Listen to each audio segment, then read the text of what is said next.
আজ আমি আলোচনা করব সামাজিক অনগ্রসর শিশুদের জন্য শিক্ষা ব্যবস্থা, educational provision for social disadvantage children.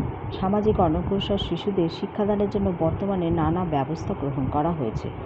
আবাসিক বিদ্যালয় স্থাপন, সমাজে পিছিয়ে পড়া জনগোষ্ঠী বিশেষত তপশিলি জাতি ও উপজাতির শিশুদের শিক্ষা গ্রহণে ভৌগোলিক বাধা দূর করার জন্য আবাসিক বিদ্যালয় স্থাপন করা হয় এবং এই বিদ্যালয়ে খানিকটা আর্থিক বোঝা লাঘবের জন্য সরকার নানান অনুদানের ব্যবস্থা করে থাকে। অর্থনৈতিক সাহায্য, দারিদ্র্য সামাজিক অনগ্রসরতার অন্যতম প্রধান কারণ।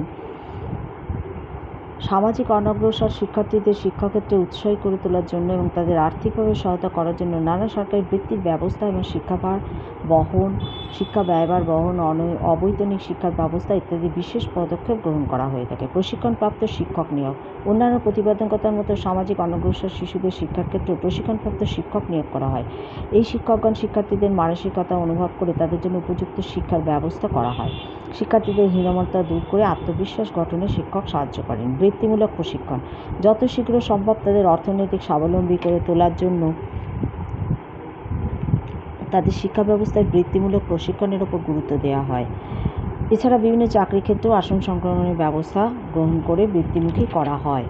এছাড়া অভিভাবকদের শিক্ষায় আগ্রহ বৃদ্ধি করা, বিভিন্ন সামাজিক অনগ্রসর পরিবারের শিশুদের বিদ্যালয়ে পাঠানোর চাইতে উৎপাদনের সঙ্গে যুক্ত করার একটি প্রবণতা তাদের অভিভাবকদের মধ্যে দেখা যায় এবং মূলত অর্থনৈতিক দুর্বলতার কারণে শিক্ষাগ্রহণ তাদের কাছে বিলাসিতার স্বরূপ। তাই এই শিক্ষাক্ষেত্রে এই অপচয় রোধে শিক্ষার্থীদের অভিভাবকগণও নানান উৎসাহ প্রদানকারী ব্যবস্থা গ্রহণ করা হয়ে থাকে। প্রাক বিদ্যালয় প্রশিক্ষণ, আমাদের দেশে সাধারণত শিশু 6 বছর বয়স হলেই তার প্রথাগত শিক্ষা শুরু হয়। আধুনিককালে শহরাঞ্চলে অধিকাংশ শিশুই এই প্রথাগত শিক্ষার প্রবেশের পূর্বেই বিভিন্ন কিন্ডারগার্টেন বা মন্টেসরি পদ্ধতির অনুসরণ করে বিভিন্ন শিক্ষা প্রতিষ্ঠানে শিক্ষা গ্রহণ করে।